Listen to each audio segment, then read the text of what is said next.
All right, everyone. Just going to talk about assignment number one, starting with our assessments of needs, abilities, and motivators. So remember, this assignment, you're creating your own training program, and it's divided into three parts. So first, we kind of assess what your background fitness is at, what are your needs, motivates you, and so forth. Then you kind of create two goals for yourself that you want to work on this semester, and then you finally create your training program, right? So what's your cardio program, muscular, and flexibility. So starting with the first page here, this one over here, you just kind of a repeat of those fitness tests we did in class. So here you're just going to be writing what you got for the scores, right, for each of the tests. Remember, you're choosing one of the two cardio tests here.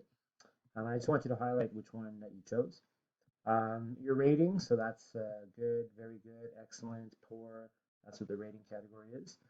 And then I would like you to indicate what are you aiming for at the end of the semester, right? So now we kind of tested someone at the beginning of the semester, and we're going to retest near the end. I want you to kind of state a little goal here. Okay, at the end of the semester, I would like to, um, you know, maybe get 2 kilometers instead of a 1 kilometer in my Cooper run. Um, Go from a rating of, let's say I was at very good to excellent, or so forth, right? So you're just kind of writing down here what do you want to achieve at the end for your fitness test, okay, for your score and the rating. Okay, that's those two last columns. Don't forget here, I consider myself as a regularly active or sedentary, depending on how many times a week you usually do a workout. And then please include how many minutes on average do you complete a physical activity each week. Okay, so just kind of get a good estimate here of how many minutes you're active. Then you answer question one. So based on the results obtained, describe your current overall fitness. Okay, so looking back at your chart here, seeing how you did in the fitness test and how active you are on a weekly basis, kind of just tell me what you feel your overall fitness level is at and why, right? And you can kind of reflect back on maybe some of your test scores, what you do on a daily basis or weekly basis. So that's what you can kind of include in this question. Okay. Then question number two, in terms of your physical activity, what has changed since the beginning of this pandemic, right? So do you think your fitness level has changed from maybe a year ago or a year and a half ago? Why? And then kind of explain your answer focusing on your overall fitness level, right? So tell me if anything has changed due to the pandemic and why. Then we get to assess your needs, abilities, motivators. So this is a checklist. We'll kind of check off what applies here to you. And using that checklist, I want you to identify and explain what your three main needs, abilities, and motivators are, right, to be active and healthy. The common misconception is people start writing three needs, three abilities, three motivators. This is all kind of like one category, right? So just kind of pick and choose three of these items here that you feel need work. Okay, so they can be, let's say, two needs, one motivator. They can be three motivators, or all three can be abilities, right? So it's really just kind of stating three items here, and I just want you to explain why you're choosing that. Okay. So that's part one. Okay, so you're kind of just reflecting on your fitness level and what are your motivators, what are your needs in order for you to create a good program for yourself. Part two, the goals. So the SMART goals are coming back from 102 a bit here. You're going to create two SMART goals.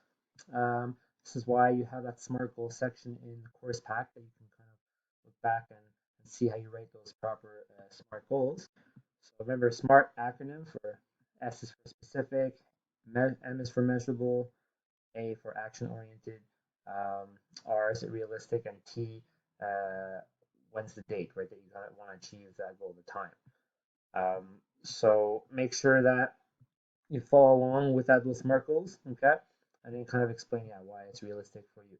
All right. So this is kind of if you're looking back, remember you should be comparing your current results with what you want to achieve, right?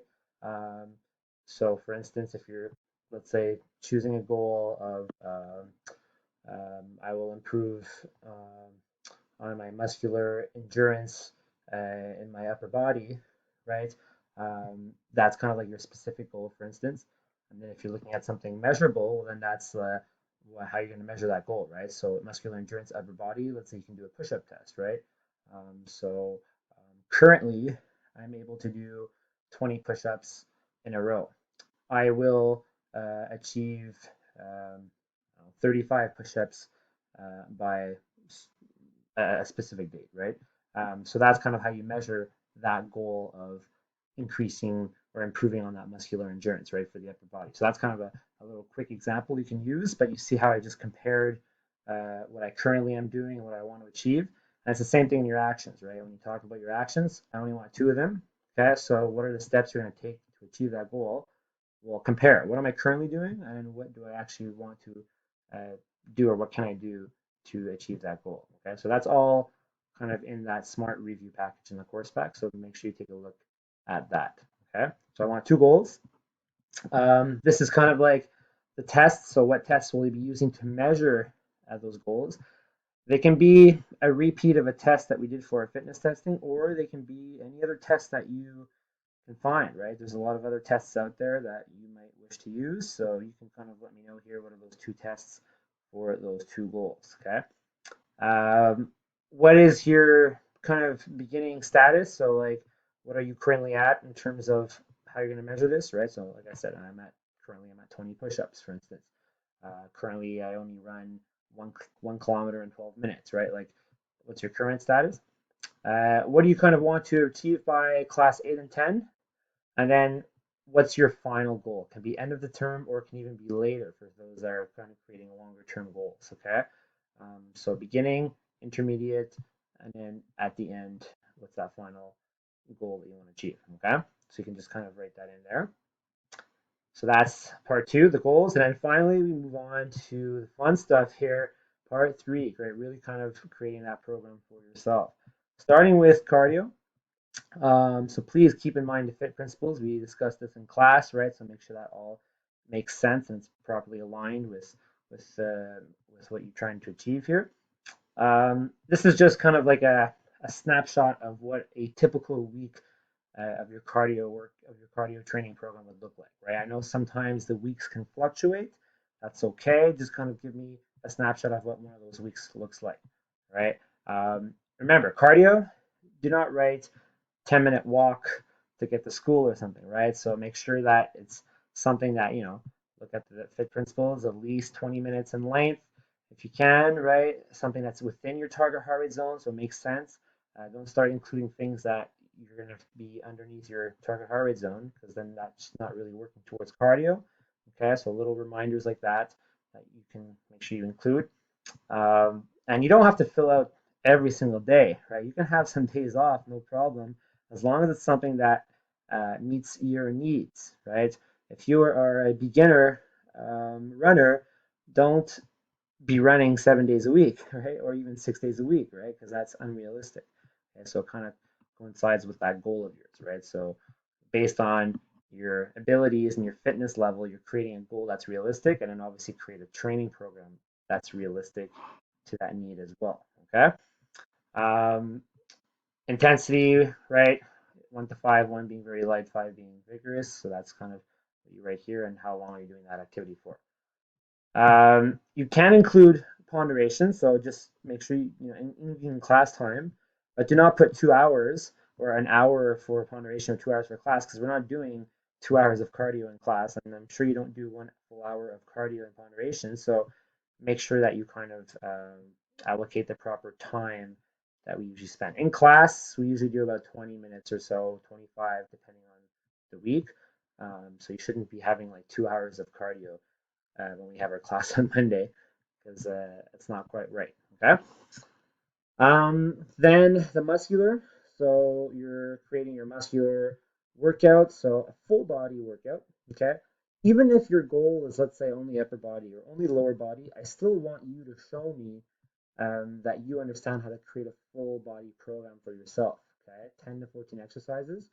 That being said, if your goal is, let's say, upper body, or lower body or core or whatever, maybe kind of have a little bit more exercises for that category. Okay, but you still should include exercises for each muscle group. Okay, you can answer these 3 questions here, just kind of getting a background info of your experience in the weight room, and then you create your program. Okay, name of exercise, the major muscles that are targeted, uh, what is the weight that you're kind of starting at? Because remember, like over the semester, you might increase the weights, but just kind of what is your starting weight, your reps, your sets, how much rest are you taking in between each set? Okay. And over here, you can kind of like, if you're doing, let's say, 2 days a week and you're doing something, let's say you're doing a bicep curl, and you want to do it 2 times in a week, well, don't write 2 times the same thing, bicep curl, bicep curl. That's why we have these dates, right? So let's say you're doing a Monday, Wednesday, you can write bicep curls, and then you can highlight the M and the W for Monday and Wednesday. Okay, so it just saves on space a bit. And like I said, you don't have to use both pages. This is just for those that maybe have a lot of exercises that they want to kind of include. Uh, but like I said, it's 10 to 14 is kind of the range. So yeah, okay, just some extra space for you that you can use. You need to take pictures of yourself doing the exercises. So you can do this at home or you can do this in the fitness center at school. Just please um, don't don't harass Heidi. She's not your photographer, okay? She has a lot of duties and helping others and stuff out. So please kind of plan it out that if you go in during ponderation or the fitness center, going with a friend, you can take some pictures of yourself doing or using some of the machines, or take them at home. But I just wanted you to show me that you know what exercise you're doing, okay? So you understand what the exercise does and all that. So that's what I want you to kind of include these pictures here, okay? So that's why you have 2 pages. So you can kind of stick them on. You can glue them on. You can download them digitally on here. It's really up to you how you want to do that. Finally, flexibility. So what's your flexibility program look like? How many days a week are you planning on doing this? Include at least 10 stretches. Okay, that's going to cover all the main muscles that you worked on. Picture, you can draw it, or if you want to take an actual picture, you can take a picture and kind of put it here. You can put it on a separate sheet if you want, or you can draw it, right? So that's okay. Stick figures, that's fine. Again, what's the major muscle that it's stretching? How many sets are you doing of that stretch? How long are you holding it for? And so forth. Okay. At the end, include how many minutes your program is kind of incorporating here. Don't include the flexibility part. Okay, so just keep it for the cardio and muscular. And remember, it's how many minutes uh, of the moderate to vigorous range, right? So if you're doing stuff that's an intensity of 1 that you're including in your program, don't you shouldn't really include that in your total minutes per week that you're doing your program. Okay, so make sure that you include the minutes, add it all up for anything that was at least an intensity of 3 to 5. Okay, in terms of your cardio and your muscular and all that. Okay, and don't include the flexibility time in this calculation. All right. Who's your support person? So try to get a support person for yourself. It can be a friend, a sibling, okay, anybody that can maybe help you out with this program or overlook it, keep you on track. Okay, write their name, and then what are they going to do for you? Okay, how are they going to help you? You have your rubric at the end here, so you can take a look at how to get the awesome grade you're all going to get here. It's on 30 total. Okay. And yeah, take some time with this, right? Plan it out. You can run it by me if you have any questions. You can run some ideas by Heidi. She can always kind of give you some insight and help you to figure out what kind of exercises can target your needs.